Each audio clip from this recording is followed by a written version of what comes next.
Deixa eu ver uma coisa, acho que a gente está ao vivo, são 3h03 da tarde. Sim, estamos ao vivo.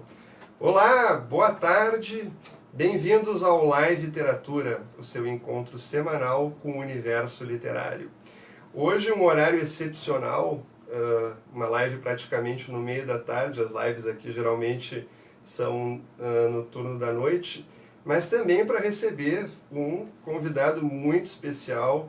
E antes de te apresentar, Rubem, eu também quero te agradecer pela tua disponibilidade, porque a gente teve até uns contratempos para conseguir marcar esse horário.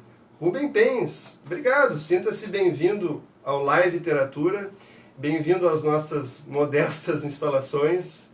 Não são modestas instalações. São improvisadas. O pessoal vai começar a chegar, então, nos primeiros momentos, primeiro, agradecer ao Maurício pelo convite.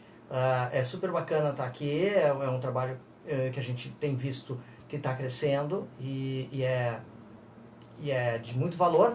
Segundo horário à tarde, é engraçado, né? Eu sou músico e dou as oficinas literárias à noite, então as tardes acabam sendo para mim muito fáceis de estar disponível. À noite é que é complicado me encontrar. À noite está todo mundo em casa e eu estou trabalhando normalmente. Então o músico, quando o músico, por exemplo, se reúne à tarde. Claro, à noite estão todos trabalhando, não conseguem. Então nem sempre eu consigo estar disponível. Eu espero que a gente tenha um bom número de pessoas nos acompanhando. E curtam aí, pra gente ver na telinha subindo os coraçõezinhos, se for possível. Sim, de preferência coraçõezinhos, né? Isso, se não for, a gente assume já temos até uma pessoa, a Bruna Tessuto, que esteve aqui na semana passada, já é uma liveana recorrente aqui do Live Literatura, já está nos acompanhando. Até te agradeço, Rubem, porque tu foi falando e tu me deu a oportunidade. Tivemos aqui um pequeno problema de conexão, daqui a pouquinho já volta o vídeo. Já voltou, voltou o vídeo, às vezes acontece uma pequena paralisação, coisas de 3G. Mas, Rubem, te agradeço até que tu foi falando e me deu chance de compartilhar também essa live. Ela também está sendo transmitida na linha do tempo, na tua timeline do teu Facebook. Ótimo. E, Rubem, eu quero te agradecer também, não só pela tua presença, mas quando eu comecei esse projeto do Live Literatura, tu foi um dos primeiros que curtiu a página e um dos primeiros que opinou sobre a página, recomendou a página, e eu fiquei muito agradecido porque eu admiro bastante o teu trabalho e tu desde sempre se colocou à disposição de fazer uma live. Eu sei como tu é ocupado e também dessa tua peculiaridade dos teus horários. E eu também sei, Rubem, que também essa tua simpatia pelo projeto tem a ver até com uma iniciativa tua de também fazer lives. Tu acredita que nós, escritores, temos que ter, além dessa disposição de ler, escrever, uma disposição de também divulgarmos o nosso trabalho? Como é que... a minha origem na palavra escrita, vem da comunicação. Tá? Descobrimos alguns outros elos, né? Ele também cursou educação física, em vidas passadas. As minhas vidas são quase retrasadas, não são nem passadas. E eu depois de ser professor de educação física, fui redator publicitário. Então a área da comunicação não me é estranha. E por causa disso eu sei dessa vantagem de circular em mais de um tipo de exposição. Nós temos um grau de exposição bastante grande no livro, mas é restrito a quem compra ou lê o livro. Já aumenta bastante, no meu caso, o grau de exposição dentro da crônica, porque a crônica é lido por gente que eu não conheço, não vi, a gente nunca sabe de onde pode vir a reação, mas também com o advento da mídia social, a gente também é visto por outras pessoas e circular dentro desses diversos universos só faz acrescentar o escritor. Eu acho que aquele mito do escritor encastelado, ele não é aquele... Eu não acho que um escritor que goste de preservar a sua vida bastante ficar escrevendo sozinho seja errado, mas aqueles que se expõem hoje estão em vantagem. Vide Fabrício Carpinejar, sim, por exemplo. É um belo exemplo. Desde o princípio ele foi um multimídia. Sim, ele sabe se divulgar muito bem, né? Quase tratado como produto por ele mesmo. Né? Sim, e ele mesmo não tem nenhum problema de se expor dessa forma. E Rubem, me diz uma coisa que me chama muita atenção na tua biografia, além dessa... Eu fiquei muito feliz de saber que tu também é formado em Educação Física, porque que bom saber que não sou o único maluco que começou de um jeito. Mas uma coisa que me chamou a atenção é que tu começou tu começou a escrever, digamos, relativamente um pouco mais tarde também. Sim, bastante tarde. Eu fui lançar meu primeiro livro depois dos 40 anos, mas eu fui realmente começar a escrever com método e procurando me aprimorar a partir dos 37, 38 anos. Uhum. Então, mais ou menos por ali. Tu começou com oficinas literárias? Como é que tu começou como é que começou esse teu contato como escritor? Assim? É bacana essa pergunta, porque é um caminho que muita gente faz e a gente pensa que a gente é o primeiro a fazer. Não, muita gente faz. Eu tinha vontade de escrever e comecei escrevendo. Como eu comecei muito tarde, eu já entrei na escrita a partir do momento que existem meios de divulgação do que tu escreve, independentemente dos antigos meios formais, jornal e livro, para um cronista, por exemplo. Né? Então eu comecei a ter leitores antes de saber escrever bem. Não que eu escrevesse mal. A primeira crônica que eu escrevi, eu mandei ela para um concurso nacional de literatura na Universidade de Santa Maria, nas humanidades lá da Federal, e tirei primeiro lugar. Quer dizer, tu lembra o nome do concurso? Puxa vida. Já apertou. Isso faz bastante tempo. E aí, não perguntei o ano. Isso. Não, pois é. Até o ano para mim é complicado, mas é uma coisa que faz realmente bastante tempo. E aí eu tirei primeiro lugar em crônica e terceiro lugar em poesia. Tu te inscreveu em dois gêneros. Aí depois, no ano seguinte, eu me inscrevi de novo. Aí eu também tirei menção honrosa em crônica, em segundo lugar em poesia. E aí eu não me inscrevi mais. Eu acho que a gente já ganhou um concurso, a gente não faz outros. Tá? Uhum. Mas ali eu tirei Depois eu posso falar sobre o Rubem Poeta, que é uma ótima história vinda do Sérgio Nap, do meu trabalho junto com o Sérgio Nap. Mas isso é uma história para depois. Então eu vi que eu tinha um caminho. E eu comecei a escrever e mandar para pessoas conhecidas e aumentar a minha rede de leitores. E imediatamente eu senti necessidade de aprimoramento. É uma coisa assim, é imediato. A gente começa a escrever e começa a ler mais criticamente e ver quanto se está distante do ponto que se quer chegar. E a primeira oficina literária que eu fiz, por sorte do destino, foi com a Valesca de Assis. Grande Valesca. Que para quem não conhece, é uma professora que seria assim a professora ideal para a primeira oficina de qualquer um nessa vida, porque ela é uma espécie de carinho em totalidade, assim. Ela é um acolhimento. Muitas pessoas conhecem a Valesca em função dela ter sido a patrona da feira do ano passado, mas as pessoas que a conhecem pessoalmente, e esse ano eu tive a oportunidade de conhecê-la um pouco melhor num evento na editora Metamorfose, se surpreendem com a humildade dela, ela é uma pessoa muito acessível e teve essa grande honra no ano passado de ter sido a patrona e não mudou nada. Meu voto, né? Inclusive. E muito bem dado o voto. Meu voto, inclusive. E ela tem uma formação muito sólida na filosofia e na literatura e uma generosidade muito grande. Ela é muito generosa. Então ela é muito generosa. E a Valesca, então eu fiz a primeira oficina com a Valesca. O bacana é que eu formei uma turma que várias pessoas eu não perdi o contato.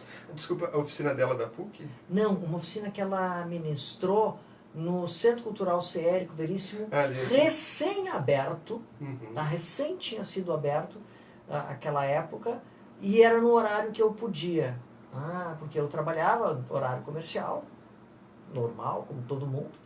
Então eu tinha dificuldade e filhos pequenos.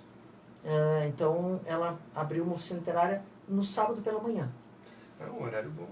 E aí eu fiz uma turma super bacana. E ali eu conheci muita gente legal. Ela também teve a articulação de trazer para nós pessoas como Nilson Souza para falar com a gente. Acho que o Juremir também foi. Foram vários cronistas lá conversar com a gente. A Valesca, aí eu fiz... Depois da Valesca, estamos no ar? Estamos no ar. Depois da Valesca eu fiz oficina com Maria do Carmo Campos, com Jane Tutiquian, com Marcelino Freire, com mais gente. Bom, aí eu fiz a do Luiz Antônio Brasil, na PUC, a oficina do Assis, mais tarde. A mais tradicional do Estado. Isso, é uma das e talvez primeiras do Brasil. Acho que se não é a primeira. Se não é a primeira. É uma das primeiras do Brasil. Minha turma foi muito boa, fui colega do Robertson Frizeiro, por exemplo. Sim, que também está cotado para vir, também está convidado para fazer uma. Convide ele, porque é meu amigão. É uma conversa maravilhosa. E o livro dele, Longe das Aldeias, fantástico. E foi muito longe das aldeias. Perdão, trocadilho. Não. Gente, olha lá, ó, tô vendo lá as pessoas lá assim, ó, não mandem depois desse trocadilho. Não, mas não tem mais essa opção no Facebook. Não tem mais. Se tivesse, teriam mandado já. As pessoas simplesmente bloqueiam. Não? E ali foi bacana, uma sólida amizade com o Robertson desde lá. Mas a Valesca fez um pouco mais do que o normal. A Valesca enxergou no Rubem, aquele que estava começando a escrever, alguém interessado em conhecer o texto por dentro e com uma facilidade de comunicação. Então ela foi a primeira pessoa que viu que eu podia estar do outro lado da banca. Mesmo que eu tenha feito várias oficinas depois com outros professores, todas espetaculares, ela viu que eu podia estar do outro lado da banca e passou mais tarde a me chamar a acompanhá-la em pequenas oficinas. Ela teve essa sensibilidade de perceber isso. Exato. E então eu fiz uma oficina junto com ela de crônicas de Natal. Depois eu fiz uma oficina junto com ela, que eu era o professor que dava as aulas que ela não conseguia dar porque ela estava com um ano muito complicado com viagens. Então, e aí ela me colocou e eu comecei a eu mesmo ministrar as minhas próprias oficinas em 2008. Nossa, 10 anos. 10 anos, eu até achei que era um pouquinho menos. Assim, não, em 2008. Ainda em centros culturais e ambientes mais formais. Sim. E eu continuei estudando muito crônica e no final de 2009, num verão que nem esse nós estamos agora, num dezembro, que eu tive essa espécie de iluminação, disse assim, só um pouquinho, eu estou no lugar errado, eu preciso levar a crônica para o lugar dela, e não, em vez de trazer a crônica para o centro cultural, eu ir para onde a crônica está, que é a mesa de bar. Que é a mesa de bar. Antes da gente entrar nesse teu trabalho também como cronista e professor, eu queria saber como é que começa o teu, digamos assim, o teu contato com a crônica. Como é que começa o Rubem leitor de crônica, assim, como é que... tu, desde pequeno, tu já lia crônicas, tu lia jornal, Sim, e aí nós vamos ir para um tempo tão pretérito que talvez tu não tivesse nascido ainda. Talvez sim, não sei, eu não sei a tua idade, os meninos é novo, mas assim, eu acho que a paixão desenfreada por crônica veio com o Luiz Fernando Veríssimo, né, e estourou de verdade com o Analista de Bagé. A partir do Analista de Bagé, Analista de Bagé 1980, acho que 81, 82. Meados dos anos 80. O Analista de Bagé. Mas ali eu já estava acompanhando o Luiz Fernando em jornal e já tinha Família Silva, os outros livros dele, eu já estava comprando e consumindo crônica com o Luiz Fernando, mas no Analista de Bagé aquilo me fez enlouquecer e eu comecei a procurar ler cada vez mais crônica. Considera o texto do Luiz Fernando crônica? Ah, mas aí é que tá. Vamos. Agora aqui é o Rubem, professor. Aqui. Tô vendo mais gente lá. Aqui é o Live Literatura com Maurício Chames e os Rubens. Os vários. Os vários Rubens. Às vezes as pessoas me chamam de Rubens e eu sempre corrijo, não, é um só. Mas na verdade está errado, é mais de um, né? Maurício, Rubens e Bruna, Adriana Stein, Cláudia Almeida, Alexandre Ottman. As pessoas estão entrando. Aos pouquinhos a gente vai vindo. Então vamos lá, o professor então agora. Professor eu acho que a crônica brasileira ela tem três pontos que a gente pode marcar como bastante significativos. O primeiro, na virada do século XIX para o século XX, com João do Rio, tá? Que é um escritor que popularizou bastante a crônica e transformou ela em algo mais consumido no Brasil. A segunda inflexão vem com Rubem Braga, que a partir dos anos 30, ele já começou a escrever antes, mas se consolidou como grande cronista a partir dos anos 30 e dali até os anos 70, como sendo aquele cronista que reconfigurou a crônica ou configurou a crônica brasileira atual, né? A partir de... Ele teve pares maravilhosos, mas ele é uma espécie de ponto de referência deste momento. Luiz Fernando, ali, vamos colocar em 1980, né, mesmo ele tendo começado a escrever um pouquinho antes, mas vamos colocar 1980 com Luiz Fernando como sendo a reconfiguração da crônica, que o Luiz Fernando deu para a crônica uma liberdade que a crônica já experimentava um pouco com Antônio Maria, um pouco com o Fernando Sabino, e com o Stanislau Ponte Preta, mas o Luiz Fernando fez uma coisa assim de instaurar a geleia geral na crônica. Então o Luiz Fernando, como bem coloca no Gigolô das Palavras, ele passa a ser um gigolô. A crônica passa a estar a serviço dele para todas as possíveis. Sim, o texto dele é um texto híbrido que permite essa liberdade, né? É engraçado porque eu sou contista e, assim como tu, somos da narrativa curta, e eu também tive essa iniciação na narrativa curta como leitor, muito também com a influência do Luiz Fernando, e eu acho que isso até contribuiu por um certo momento para que eu tivesse uma certa dúvida assim, sobre aquela coisa de conto ou crônica. E tu, para ti, assim, como é que tu chegou na questão, tu nunca pensou em cair para o conto? Eu cheguei a fazer oficinas de conto, mini-conto. Porque a oficina do Assis, eu acredito que conto. É conto. É conto, né? Então, não é que eu desconheça o universo do conto, da narrativa curta ficcional, mas eu gosto mesmo do conto crônico. Né? E o conto crônico ele tem algumas diferenças. Né? A crônica-conto, ela é um conto, é um pequeno conto. Né?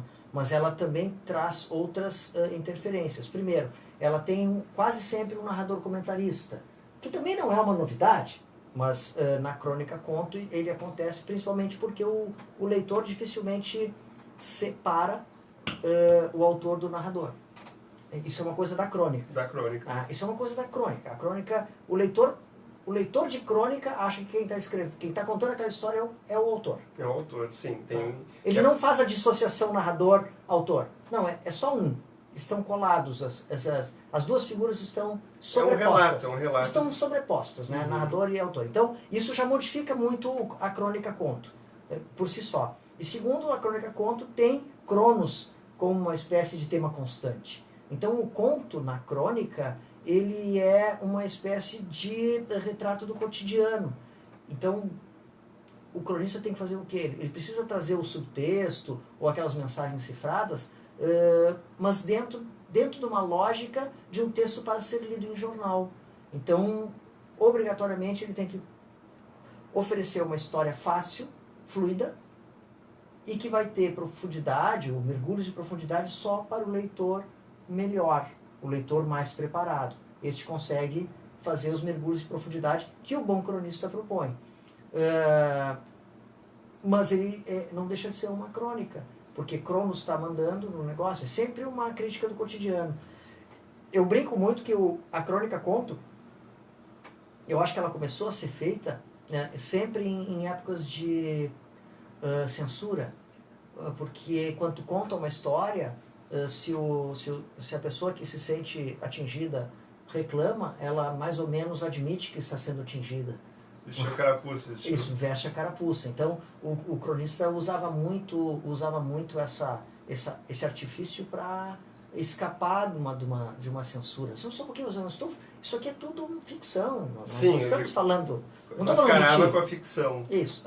Eu fazia um universo paralelo, mas que tinha muito de crítica de costumes, e o Luiz Fernando sempre foi campeão disso. O Luiz Fernando sempre foi um crítico muito grande da sociedade. Sim. E sutil. Sutilíssimo. E ele sabe usar muito bem aquele humor dele a serviço de uma opinião contundente. Aí, esse é assim, ó. Se o Luiz Fernando, o serviço do Luiz Fernando, a grande contribuição do Luiz Fernando foi permitir que a crônica ganhasse esse caráter antropofágico que tem hoje, de todo gênero literário ou não literário pode ser usado dentro da crônica, e eu uso isso muito em oficina, quer dizer, eu aumento o repertório do escritor, porque cada maneira de escrever a crônica modifica um pouco a maneira como é percebido o tema. Se há um desserviço que o Luiz Fernando nos trouxe, ele ser tão engraçado, que tem gente que pensa que para fazer crônica tu precisa fazer humor. Não, o Luiz Fernando humorista, ele fazia esquetes de TV depois do Satinicon, o Planeta dos Homens, ele escrevia para programas de humor, os mais velhos vão saber, aquele quadro Kika e Chuchu, que era um esquete, era escrito pelo Luiz Fernando. Quer dizer, essa coisa do humorista, ele levava muito para dentro da crônica, e as pessoas se apavoram. Eu vou ter que fazer humor na crônica? Pode fazer humor, mas não precisa fazer humor. Isso é uma digital dele, né? Uma marca dele. Exatamente. O humor... E tem outra. Vou dizer uma coisa para vocês. Tem gente que acha que prosa poética é difícil. Não. Humor é difícil. Apesar de que os dois têm uma espécie de mesma dificuldade, né? Porque eu sempre digo que o que aproxima... Olha, teorias literárias de Botequim. O que aproxima a piada do poema é que se a piada não tem graça, não é piada. E se o poema não é bom, não é poema. Então isso é que faz a dificuldade da poesia, né? Sim, poesia só tem duas. A poesia e aquilo que não é poesia e tentou ser. Aquilo, né? sim, é o fracasso. O fracasso. Sim. Que passa a ser humor de novo, né? Sim, tudo passa pelo humor. Mas a tua relação assim com a crônica, tu chegou a encontrar na condição de professor e que ministra uma oficina sobre isso, não digo preconceito, eu não quero entrar nessa questão de preconceito ou não com crônica, mas tu sente assim, tu acha que existem outros projetos, outros trabalhos iguais aos teus, uma oficina de crônica, tu chegou a pesquisar assim esse mercado? Porque a gente realmente, assim, oficina de conto, nós temos a do Assis Brasil, que, como a gente comentou, talvez seja a mais tradicional do país. O pai de todos, né? O pai de todos, isso mesmo. E tu tem alguma informação assim sobre oficinas de crônica? Acho que existe, sim. Todo gênero literário tem oficinas, mas eu lembro... Quem foi? Eu não me lembro agora. Um dos nossos professores de oficina aqui em Porto Alegre, uma vez chegou para mim e disse assim... muito esperto da tua parte, muito adequado da tua parte te especializar, né? e realmente entrar num ponto assim de ser referência. Né? Oficina de crônica. Fazer crônica, com quem eu aprendo? As pessoas já, no meio literário, já indicam. Né? A Santa Sede indicam a mim, porque realmente foi uma coisa de me especializar. E talvez seja por uma questão... não pelo caráter positivo, mas por uma limitação minha. Eu acho que a vantagem do texto mais oral faz com que eu seja que nem aquele professor de violão que pega o aluno que não sabe tocar nada. Então eu entrego ele para o próximo professor já dominando pelo menos o instrumento. E aí, se ele vai querer galgar novos desafios, tem ótimos professores maravilhosos em Porto Alegre que vai fazer com que esse aluno se especialize cada vez mais. Eu vou te interromper porque eu vou discordar de ti nesse sentido que tu falou de questão de teoricamente ser mais limitado, porque não é assim, porque a gente estava até conversando antes de começar com a nossa live, de pessoas que eu conheço que se sentiram muito mais à vontade, assim, talvez tenham se desbloqueado em termos de escrita, porque se encontraram na proposta da tua oficina. Então, talvez se tu não tivesse essa proposta de trabalho que tu tem, essas pessoas teriam, por experiências não tão produtivas em outros grupos, em outras oficinas, não teriam se descoberto e precisavam, talvez, desse espaço da crônica. E são pessoas que escrevem bem, eu conheço essas pessoas. O mais importante, eu sempre digo assim, o mais importante é que dentro da oficina a gente se encontre com a voz da pessoa que está escrevendo e passe a julgar e aprimorar o texto a partir disso e não imaginar como ela deve escrever e impor o caminho. Não, primeiro encontra o caminho que ela se sente à vontade e aquele caminho a gente começa a melhorar. Julga o texto dentro da maneira que a pessoa tem, da voz própria mesmo, né? Que é uma coisa que eu aprendi muito com a Valesca. A Valesca tem essa sensibilidade de saber como uma pessoa escreve. Então, eu já tive, assim, para falar, então, nesse sentido, um grande aluno meu, que vem desde 2011 me acompanhando, não teve pudores, ele teve bastante uísque, mas nenhum pudor, de me confessar que entrou na oficina em 2011 para me desmascarar. Ele olhou a propaganda no jornal, Crônicas de Botequim, Santa Sede, achou o nome maravilhoso e tal, e olhou que eu vou desmascarar esse alemãozinho. E aí ele é um cara que está até hoje comigo e ele diz que o bacana é essa questão. Eu enxergo o texto da pessoa. Então ele no começo até teve uma dificuldade de entender os comentários que eu fazia em texto de outros que ele talvez não gostasse. Mas não gostar do texto não significa que o texto seja bom ou ruim. Significa que talvez não esteja funcionando, mas aquele estilo não te agrada. E aí a gente chega na crônica. Eu estou falando contigo, estou falando com eles. Não, estamos falando com todo mundo. Todo mundo, só falta falar. Atrás também. E queremos que falem com a gente. Podem mandar pode mandar uma pergunta, não tem sugestões, problema. vai mandar alguns coraçõezinhos. A gente acompanha alguns cronistas e não acompanha outros. Então, mesmo os cronistas, digamos, profissionais, aqueles que estão ocupando os espaços de mídia oficiais... Desculpa, Rubens, só te acrescentar uma coisa que eu ia colocar antes, porque tu falou dos cronistas profissionais. Hoje em dia, temos muitos cronistas que não estão em veículos de comunicação, porque temos blogs, temos... Não é? E são bons cronistas. Ótimo. São ótimos cronistas. Mas, como eu estava dizendo, assim, mesmo aqueles que estão, digamos assim, alçados a um patamar de destaque, tem os que a gente gosta e os que a gente não gosta. Então, muitas vezes não é que tu não gosta da opinião, tu não gosta como a pessoa escreve. Então, o tempo todo na nossa mesa, tem gente assim que tem estilo muito diferente. E isso, a crônica é a voz muito pessoal. A crônica é o seu autor, basicamente. Então, julgar o autor dentro da característica dele, às vezes é difícil, porque é um texto até que não... Eu não escreveria assim. Não, mas eu não posso impor para ele o jeito dele escrever. Eu preciso pegar o jeito dele escrever e aprimorar dentro do jeito que ele escreve. E talvez essa seja a diferença que uma oficina de crônicas tem para desarmar ou desbloquear um aluno. Ele tem medo de não alcançar, em oficinas tradicionais, né? Não alcançar o patamar dos colegas, e numa oficina de crônicas ele se dá conta que são patamares diferentes. E cada um no seu estilo, no seu jeito, na sua voz, na maneira como, nas suas influências, vai desenvolver o texto. Então, sei lá, um autor meu está lendo, está numa fase Mia Couto, está lendo Mia Couto.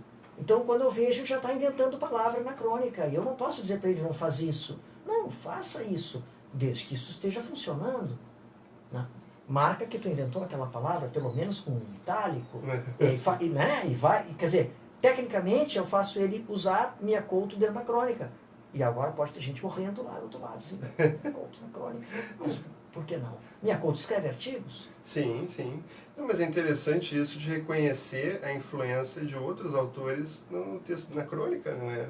E respeitar isso, né? Porque eu acho que nós também, como escritores, também somos leitores.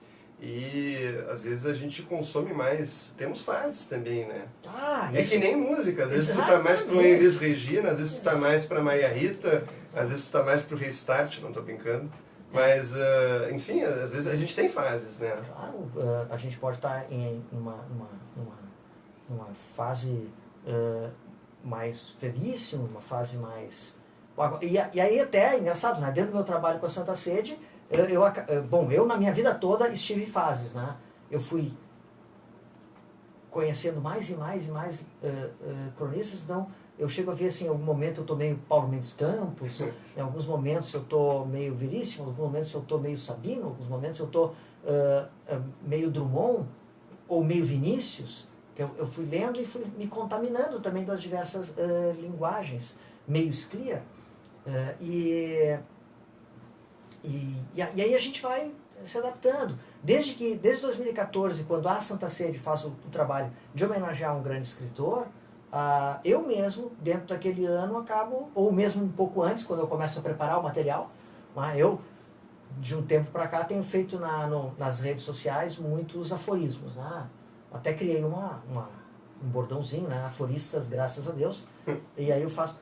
Por que também? Porque, além de eu gostar muito de fazer aforismo, eu estou lendo muito Milor Fernandes, que é o autor do ano que vem. Eu vou espirrar. Lencinho. Live também, o espirro também é live. Rola aí.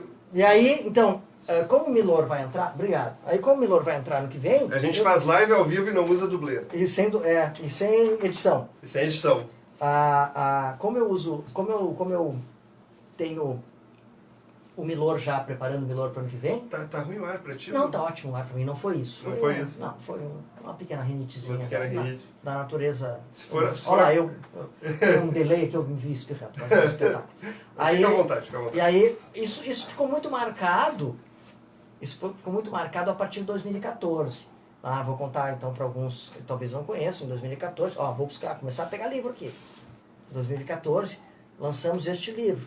Na verdade, Rubem, antes de chegar nos livros, eu queria te fazer uma pergunta, porque eu cometi uma gafe, porque tu ia entrar tu ia entrar por um caminho e eu bloqueei esse caminho. Tu estava me falando daquela situação de trazer a crônica para o bar. Eu acho que é bom tu falar disso também, porque, porque os grandes cronistas, eles eram do bar. E essa foi a tua proposta com o Bar Apolinário, não é? Até porque a gente tem que falar disso porque a gente está falando muito da Santa Sede e eu quero também que as explicar a Santa Sede. Porque talvez algumas pessoas não conheçam a Santa Sede, embora ela seja bastante conhecida e propagada. E acho o nome criativo, foi tu que deu... Fala, faltou te... Vamos lá. 2009, dezembro de 2009. Porto Alegre, naquele forno tradicional. Tradicionalista. Isso, eu estava na casa da minha tia Elaine, na Ramiro Barcelos, ali pertinho do Hospital de Clínicas, quando surgiu a ideia, ela veio meio pronta. Na verdade, as coisas nunca surgem assim, né? A minha elaboração já vinha de mais tempo. Eu tinha uma incomodação com o jeito tradicional de ensinar crônica. Incomodação. Aquilo me incomodava. Aquilo, assim, estava tudo certo, mas não estava. Alguma coisa... Tinha uma coisa errada, que eu não sabia exatamente o que era. E aí eu cheguei a... Bom, e nessas todas eu lendo cada vez mais cronistas. E lendo principalmente a geração de ouro da crônica nacional, que é aquela que tem Braga, Sabino, Maria, Drummond, Vinícius, Clarice Lispector, tem...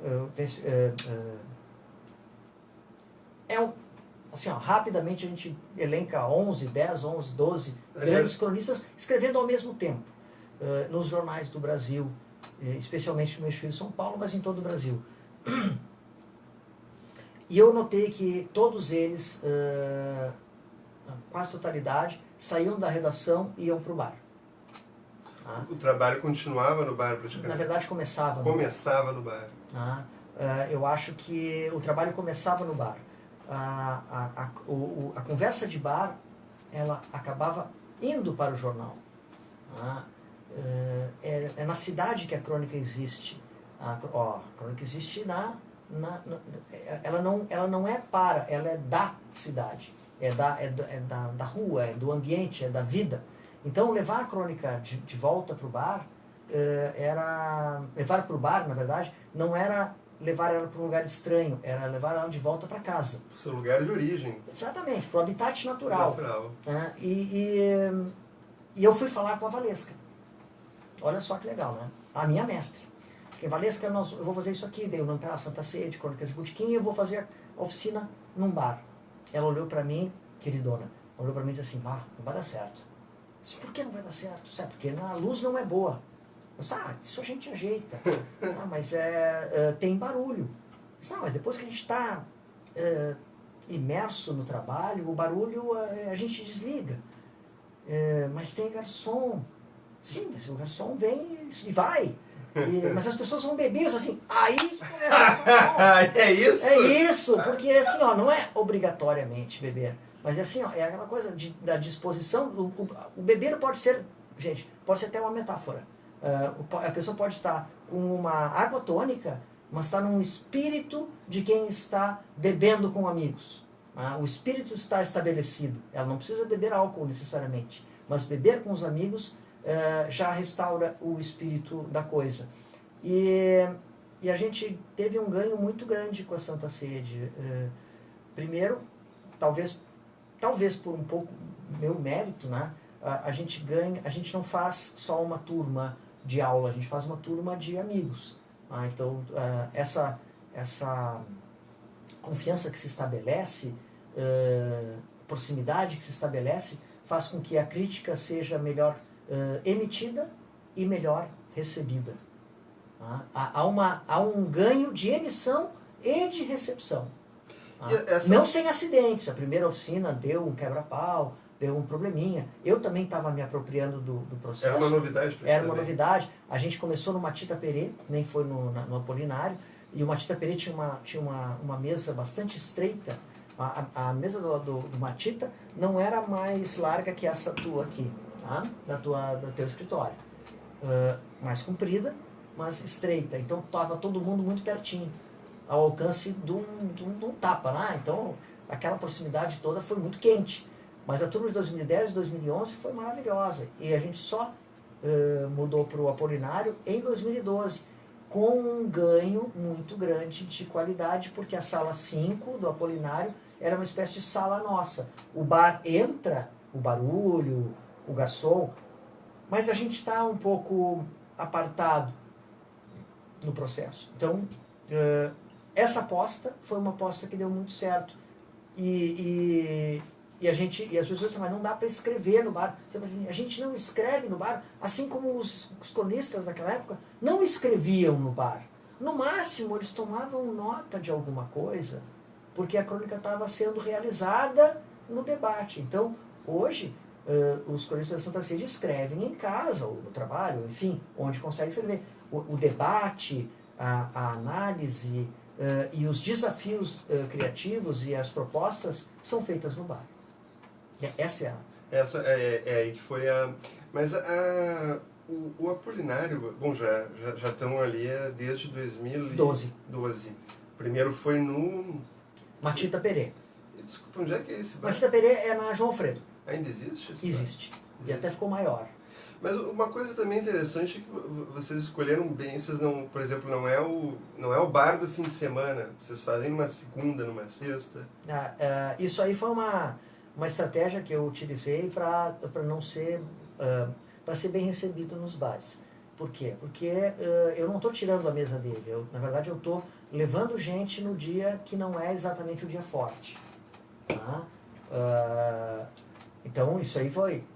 Eu usei isso como barganha, né? Não, só um pouquinho, eu estou te levando para o teu bar, gente, no dia que não é o teu dia forte.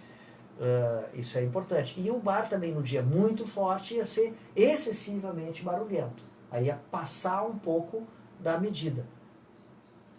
Se bem que hoje eu estou fazendo segunda, terça e quarta, né? Então já estou num dia forte, que é quarta-feira. Sim. Já cheguei a um dia forte. Já chegou num dia forte. Já cheguei num dia forte. Chegou no dia forte. Mas hoje eu também estou forte. Sim. A Santa Sede...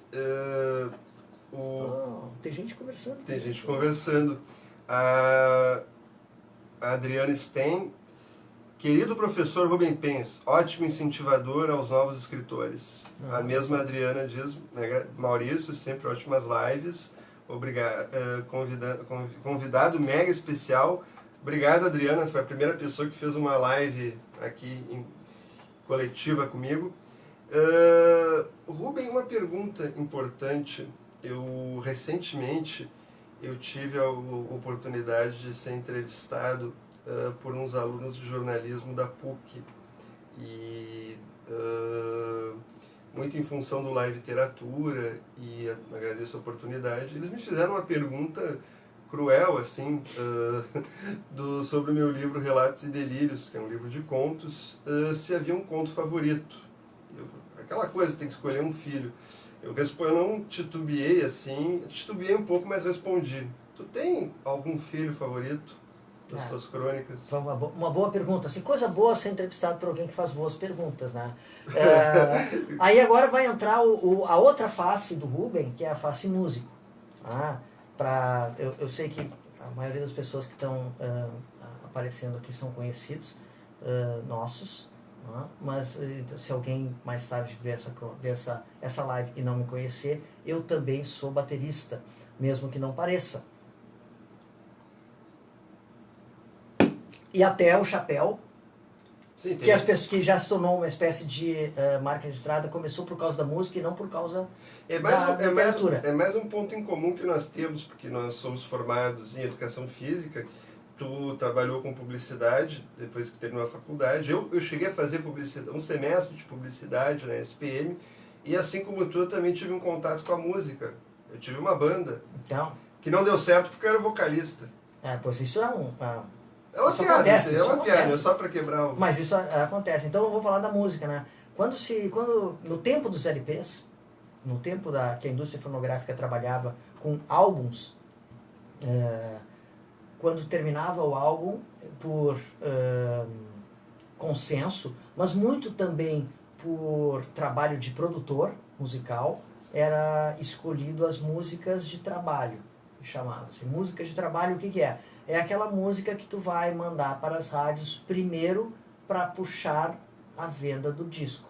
A música de trabalho é a primeira música de trabalho é, por exemplo, tu faz tu é o Lulu Santos, aí tu lança um disco. Aí o Lulu Santos vai lá e lança a primeira música que vai nas rádios, no clipe, não sei o que, é a música que vai puxar a venda do disco todo. Bons discos, discos pop, bons discos pop chegam a ter 5 músicas de trabalho num único disco. Quer dizer, tu trabalha, gasta, entra a segunda música de trabalho com essa aqui ainda andando, e a segunda vai prepondera, depois tu tem uma terceira, quarta, quinta. Uns casos como Lulu, como Djavan, tem alguns que conseguem fazer várias músicas no mesmo álbum, ser músicas de trabalho. Livro de crônica é a mesma coisa. Livro de crônica, eu pelo menos eu tenho minhas crônicas de trabalho. Não são exatamente as minhas crônicas favoritas, mas são as crônicas de trabalho. São aquelas que eu escolho para ler quando eu vou numa escola. Eu escolho para ler quando eu dou uma palestra, uma crônica de trabalho. Quer dizer, dentro das crônicas que estão no livro, eu conheço as crônicas que batem bem com o público, que o público gosta. Mas não necessariamente são aquelas que tu tenha mais sentimento, talvez. Não. São aquelas são aquelas que são mais facilmente percebidas pelo público como uma crônica interessante. Então, por exemplo, no primeiro livro, o Y da Questão, não é o Y da Questão a crônica de trabalho, mesmo que ela dê nome ao livro, porque é uma crônica pesada o Y da Questão. Né? Então, a minha crônica de trabalho é Raul 28. E a segunda crônica de trabalho, A Certa, que é a última crônica do livro. E, fora isso, os ponteiros do calendário. Quer dizer, eu tinha 3 crônicas que eu lia sempre, que eram as crônicas que... Tinha uma boa aceitação. Tinha uma boa aceitação. Eu na verdade, Rubens, tu até me quebrou um pouco as pernas, porque eu achei que tu ia sair com essa de dizer, eu não vou escolher um filho e tal, porque eu ia te dizer uma crônica tua que eu gostei bastante, talvez das crônicas tuas que eu li. Eu li muita coisa tua no jornal Metro, e até depois eu te perguntar sobre essa experiência de escrever para o Metro, mas uma crônica tua que me chamou muito a atenção, embora eu tenha gostado muito da tua crônica sobre o edifício Santa Cruz, porque o meu avô teve uma loja ali na Andradas, mais ou menos naquela altura, então aquele teu texto ele me marcou bastante. Ele tocou numa parte sensível. Tocou numa parte sensível, exatamente. Eu gostei muito daquele teu texto, qual cidade você seria?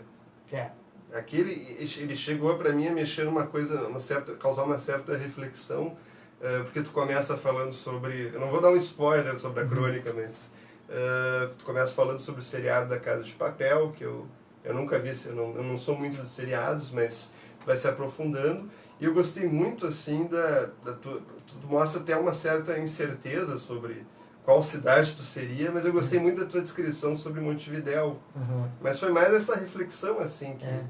Isso é bacana, assim, quando a gente é cronista, as pessoas vêm com as suas crônicas favoritas e elas são sempre variadas.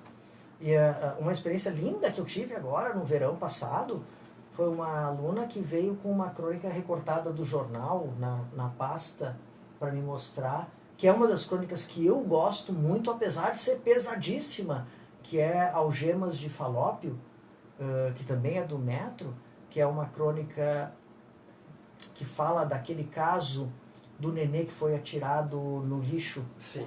lá em São Paulo, se eu não me engano. Foi em São Paulo. Que não é único, né? Então eu falo sobre essa coisa do abandono, né? E eu falo sobre a questão feminina dentro a diferença de maternidade e paternidade. Né? Por que as mães abandonam as crianças? E o cerne da crônica é as mães abandonam porque acolhem. Porque muitas vezes o pai nem acolheu para sequer abandonar.